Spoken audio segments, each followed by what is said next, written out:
Hi friends, कैसे हैं आप सभी। उम्मीद कर रहा हूँ अच्छे होंगे। इस समय बाद काफ़ी समय बाद दोस्तों ये मैं वीडियो बना रहा हूँ, क्योंकि बीच में कई प्रोजेक्ट पे वर्क कर रहे थे, जिस वजह से समय का अभाव था। उसके लिए क्षमा चाहता हूँ दोस्तों। लेकिन एक बार फिर से हम लोग अपनी ऑर्गेनिक वाली जो नेचुरल जो प्राकृतिक खेती थी उस पर हम लोग वर्क कर रहे थे। वो कितना अच्छा है, कितना कारगर है हम सभी के लिए, ये आपने हमारे पहले वाले वीडियो में देखा होगा।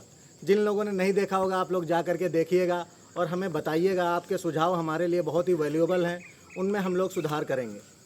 आज हमारे बीच में एक बेहतरीन ही किसान हैं, युवा भी हैं साथ में। मैं उनका आपका शुभ नाम जानना चाहूँगा। जी, हमारा नाम वकील अहमद है। वकील अहमद जी जी। सर, ऐसा तो नहीं आप वकील हैं, पता लगे मैं नहीं, बोल रहा हूँ कि किसान और आपका मतलब इंटरव्यू करा दूँ मैं, या साक्षात्कार एक बात करा दूँ कि आप जो हैं वकील हैं, यानी किसान हैं आप। नहीं, हम तो किसान ही हैं। अब पापा ने नाम रख दिया वकील अहमद, तो उसमें अब हम क्या कर सकते हैं। नहीं, बहुत अच्छा, पापा ने नाम रखा है। जी जी। चलो बहुत अच्छा है। सबसे पहले दोस्तों मैं बड़े बड़े इंटरव्यू लिया हूँ, जैसे कई सर हमारे हुए या बहुत सारे लोग जो अपनी उपलब्धियाँ हासिल किए हैं। तो हमारे बीच में मेरे मन में एक था कि अगर आज मैं एक किसान से रूबरू हो रहा हूँ, जो लाखों लाख किसान भाई हमारे, जिनकी वजह से आज बड़े बड़े मेट्रो सिटीज़ में लोग, रहने वाले लोग भी खाना खा रहे हैं और एक गांव का इंसान भी खाना खा रहा है। मैं उनके स्वागत के लिए एक बुके ज़रूर लेकर के आया था। मैं चाहता हूं वकील अहमद जी, आपका वेलकम है, स्वागत है। बहुत बहुत आभार, आप हमारे साथ रूबरू हो रहे हैं। बहुत हमारे बहुत धन्यवाद आपका। सभी दोस्तों को थोड़ा सा बताइएगा कि जैसे प्राकृतिक खेती है, एक आजकल केमिकल वाले चीज़ें आ रही हैं कि रात में तरोई लगाया सुबह बढ़ गया, या रात में लौकी लगाया सुबह बढ़ गया। तो क्या वो हमारे जो लोग हैं, जो भी पब्लिक है, जो भी लोग हैं, जो भी उस सब्जी को खाते हैं, क्या उनके लिए नुकसानदायक है या फ़ायदेमंद है? देखिए, जब कोई भी फसल होती है, अगर हम उसमें केमिकल का या किसी भी तरह का केमिकल अगर उपयोग करते हैं कि वो जल्दी से जल्दी तैयार हो, तो उसमें किसान को भी नुकसान होता है और प्लस जो खाने वाला है उसको भी नुकसान होता है, क्योंकि हमारे शरीर के जो सेल्स होते हैं वो इतना एब्जॉर्ब नहीं कर पाते हैं। तो धीरे धीरे हमारे शरीर के जो सेल्स हैं वो भी ख़त्म होने लगते हैं, नष्ट होने लगते हैं।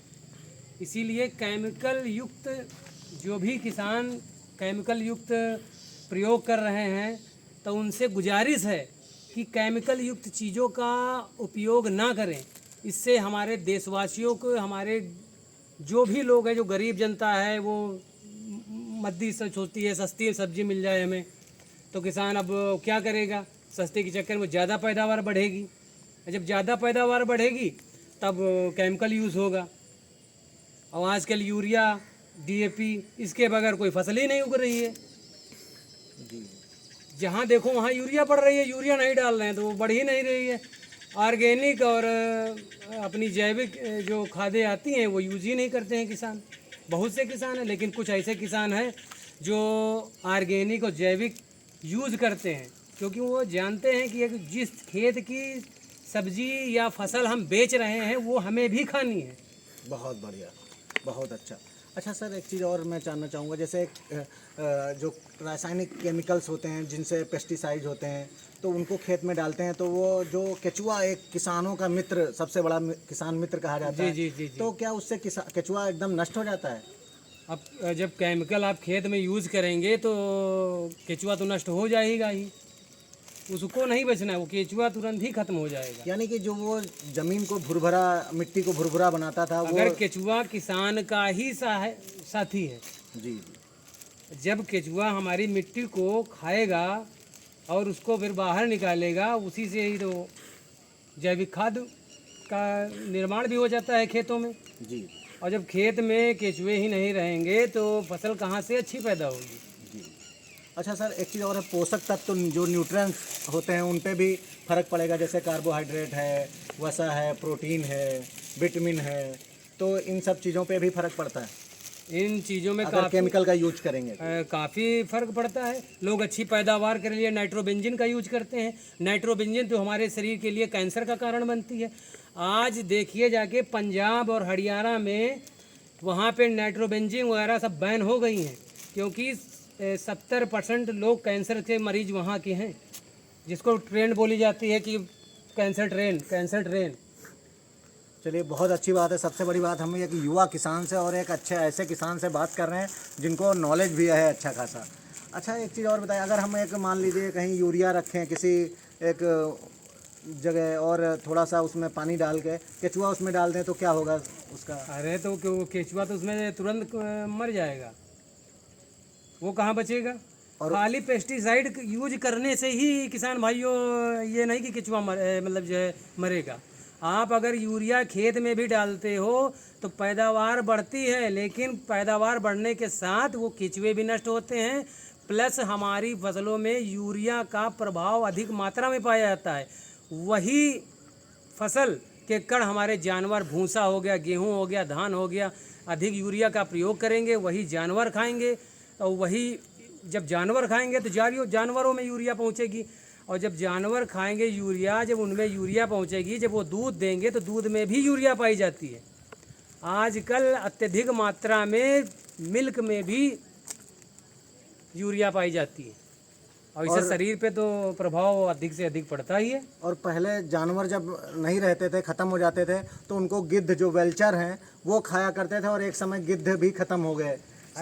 सर गिद्ध तो ख़त्म होंगे ही होंगे, जब वो खुद एक तो नाइट्रोजन से भरे हुए हैं, ठीक है, यूरिया में नाइट्रोजन ही होती है, और वो खुद ही एक नाइट्रोजन से भरे हुए हैं। जब उनको पक्षी भी खाएंगे तो वो कहाँ तक जीवित रह पाएंगे?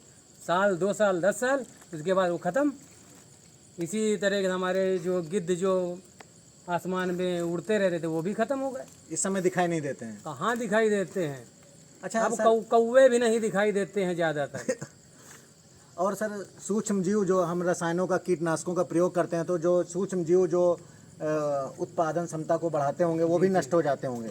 हाँ सर, ये मिट्टी में केंचुए भी और भी सूक्ष्म जीव हैं जो फसल के लिए ज़्यादा उपयोगकारी होते हैं, वो भी नष्ट हो जाते हैं। अच्छा, पहले के लोग होते थे, कहिए तो एक एक बोरा उठा करके फेंक देते थे, बैलगाड़ी उठा करके जो है अलग शर्त ऐसी लगाते थे गांव में। आजकल आपने देखा कि मैगी खाने, मतलब मैं वैसा किसी का कंपनी का नाम नहीं मैं कहना चाह रहा हूँ, फास्ट फूड कहने का मतलब है, जी। या जो जंक फूड मैं कहना चाहूँगा, जो जंक फूड आजकल के लोग खा रहे हैं, उनके ऊपर कैसा क्या प्रभाव इन सब चीज़ों का रहेगा? अब उन पर तो प्रभाव काफ़ी ज़्यादा रहेगा। क्या जंक फूड खाना चाहिए आजकल के युवाओं को, बच्चों को? तो बिल्कुल ही नहीं खाना चाहिए, क्योंकि मार्केट में जो भी चीज़ पैकेटों में आती है, ये मत समझिए कि वो मतलब बहुत ही बेटर है, क्योंकि वो अगर उसमें केमिकल नहीं पड़ा होगा तो 1 से 2 दिन तक वो अच्छी नहीं रह सकती, तुरंत एक्सपायर हो जाएगी, ख़राब हो जाएगी। यानी कि अधिक पैदावार के लालच में जो है रासायनिक पदार्थों का जो भी है वो, या इन चीज़ों का यूज ना करें। वो तो कतई नहीं यूज करना चाहिए।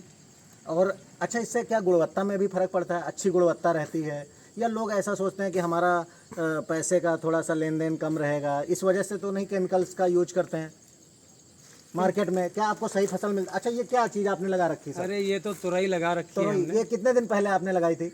ये हमने लगाई थी नवंबर में। नवंबर में जी। यानी नवंबर, दिसंबर, जनवरी, फरवरी, मार्च, अप्रैल, मई, जून, यानी 8 महीने हो चुके हैं। जी जी जी। 8 महीने की फसल है। क्या तरोई दिखाना चाहेंगे आप हमारे दर्शकों को कोई? अरे तुरई अभी हमने तोड़ी थी जी। अब ये बरसात में पुराना पेड़ है, और उसी पेड़ से अब नए कल्ले इसमें निकले हुए हैं, अब उनसे ये स्टार्ट हो रही हैं। यानी कि 8 महीने की ये तरोई है। और एक हमने सुना है कि आजकल मुर्गा आता है, वो शायद 30 दिनों का होता है।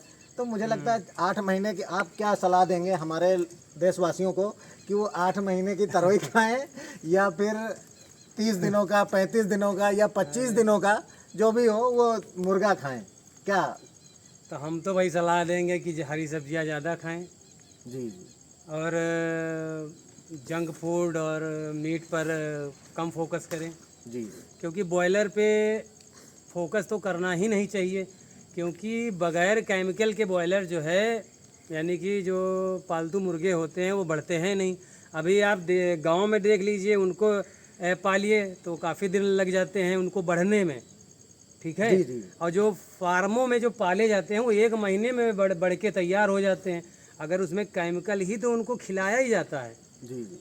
तो वही केमिकल आजकल नौजवान पीढ़ी में देख लीजिए, बच्चों में देख लीजिए, हार्मोन्स कितने एक्टिव हैं। जी अब मीट मुर्गा ज़्यादा खा रहे हैं और इससे जो है हमारे छोटे बच्चे जो बच्चियां हैं उन पर बहुत बुरा असर पड़ता है, जी। लेकिन मालूम नहीं देता है। अच्छा, पहले के समय सिंचाई नाली से हुआ करती थी और अभी को सिंचाई में क्या कुछ तकलीफें आती हैं या ठीक ठाक है? कैसा है? आप किसान हैं तो दरअसल हम दर्शकों को थोड़ा सा अब बताना। ये है कि अब पाइप से अगर सींचते हैं तो ज़्यादा बेटर रहता है, क्योंकि पाइप से, हाँ। लेकिन पाइप भी थोड़ा लपेटने में समेटने में थोड़ा सा दिक्कतें आती होंगी हाँ, कभी कभार। दिक्कतें तो आती हैं, लेकिन बस किसानों का ये मानना है कि हम जहाँ पे नाली बनाएंगे वो उतनी जगह उनकी वेस्ट हो जाती है, वो नाली के ही लिए रह जाती हैं। चलिए, बहुत बहुत धन्यवाद वकील अहमद सर।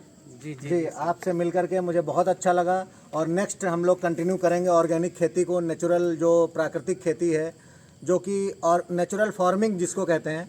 नेक्स्ट टाइम हम लोग जरूर मुलाकात करेंगे। और आप सभी किसान का भाइयों, गोबर की खाद अत्यधिक मात्रा में उपयोग करिए, और गोबर की हो गई, मुर्गे की हो गई, गन्ने की खाद हो गई और अपनी जैविक खाद हो गई, ये तो दूसरे साल या तीसरे साल जरूर अपने खेतों में डलवाइए। अच्छी पैदावार और अच्छी गुणवत्ता मिलेगी। फसल चक्र को अपनाएं। जी जी, फसल चक्र को एक के बाद दूसरी फसल, और कुछ समय के लिए खेत को छोड़ना भी चाहिए कि उसमें जो है उसकी खेत की गर्मी वगैरह जो है जुताई में उसकी निकल जाए, खेत बढ़िया अच्छा हो जाए। और क्योंकि अगर आप समय नहीं देंगे खेत को तो एक फसल के बाद दूसरी फसल, दूसरी फसल के बाद तीसरी फसल अगर रेगुलर आप जल्दी जल्दी करते रहेंगे तो इससे खेत की गुणवत्ता भी कम प्रभाव पड़ता है। जी, साल में एक फसल जो है 2-3 सालों में एक फसल तो छोड़ ही देनी चाहिए। ठीक है, बहुत बहुत धन्यवाद और बहुत अच्छा लगा आपसे मुलाकात करके वकील अहमद जी। जी नमस्कार। Okay, thank you.